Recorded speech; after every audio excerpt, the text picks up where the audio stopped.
Bonjour les amis, c'est Romain, coach professionnel en développement personnel et professionnel. Aujourd'hui, c'est le 5e podcast des piliers de la confiance en soi. Hier, je vous parlais de la peur de l'échec. Aujourd'hui, je veux vous parler du rôle qu'a l'environnement dans votre confiance en vous. L'image du héros qui triomphe de l'adversité tout seul et qui a raison contre le monde entier n'est qu'une image. Même si vous êtes les principaux artisans de votre chemin de vie, l'influence de votre entourage pèse incontestablement. Continuer à avoir confiance en soi quand personne ne vous soutient n'a rien d'évident. Pas plus que de l'acquérir quand on a un entourage qui ne cesse de nous rabaisser. Vous avez déjà été dans une relation où vous êtes le bouc émissaire. Pour votre partenaire, quoi qu'il puisse arriver, vous serez toujours fautif. Vous êtes responsable de tous les maux de votre couple. Vous avez aussi ces personnes de votre entourage qui voient toujours le verre à moitié vide. Quoi que vous fassiez, quelle que soit l'opportunité qui se présente à vous, ça sera toujours une source de problème. Vous pouvez par exemple leur annoncer que vous avez eu le job de vos rêves. Ils verront surtout que pour ce travail, vous allez devoir travailler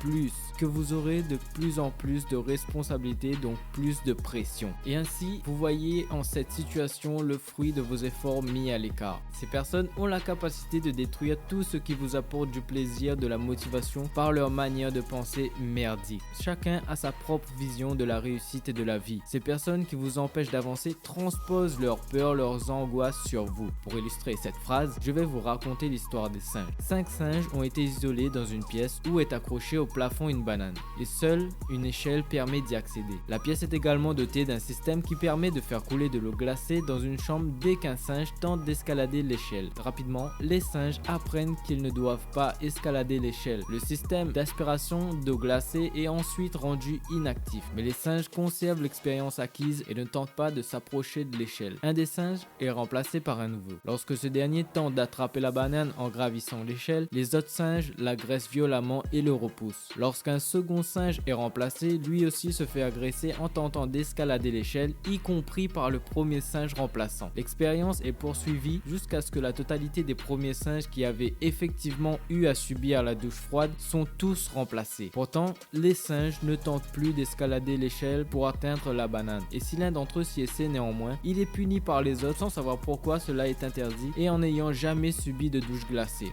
Donc parfois, ces personnes qui vous bloquent ont peut-être déjà expérimenté ce que vous voulez faire et se sont vautrés ou ont entendu dire que quelqu'un avait essayé et n'avait pas réussi. Mais cela ne veut pas dire que vous ne réussirez pas. L'idée est de s'éloigner de ces personnes tant bien mentalement que physiquement. Mais la nature a horreur du vide. Donc le conseil ici serait de les remplacer par des personnes qui vous boostent, qui vous tirent vers le haut, qui vous fait vous sentir vous-même. Et vous verrez un changement radical dans votre énergie de tous les jours puis dans l'avancement de vos projets. Je ne vous dis pas de rejeter ces personnes mais de prendre de la distance durant le temps qui vous semble nécessaire. Et maintenant que vous avez du temps de qualité à disposition, rencontrez des gens qui ont les mêmes préoccupations que vous, la même motivation et les mêmes envies d'aller de l'avant. Si vous n'avez pas ces personnes autour de vous, sachez qu'il y a Internet pour cela. Grâce à cet outil, vous avez devant vous l'opportunité de faire de nouvelles rencontres et de discuter avec des personnes recherchant le même épanouissement dans leur vie. D'ailleurs, je vous invite à faire l'expérience. Laissez un commentaire sous le post de la page Facebook expliquant votre situation et votre envie de rencontrer de nouvelles personnes. Je vous assure que vous aurez une personne bienveillante qui vous répondra. Lorsque nous avons créé cette page, Gaël et moi, notre but était de vous donner des conseils régulièrement, mais aussi de créer une communauté de personnes partageant cette envie d'améliorer leur vie. En faisant partie de cette communauté, vous avez alors la chance de pouvoir communiquer et partager, échanger entre vous vos idées et vos questionnements. Alors je vous invite fortement à en profiter car cet outil est juste magique. Donc voilà les amis, sachez que vous êtes la somme des gens que vous fréquentez. Alors sélectionnez ceux qui feront partie de votre chemin de vie. Si vous avez des questions, n'hésitez pas à me les poser en commentaire. Si vous pensez que cette information serait utile à quelqu'un d'autre, partagez-la. Pour ma part, je vous dis bye bye et à bientôt. C'était Romain pour les podcasts d'Aleph Coaching.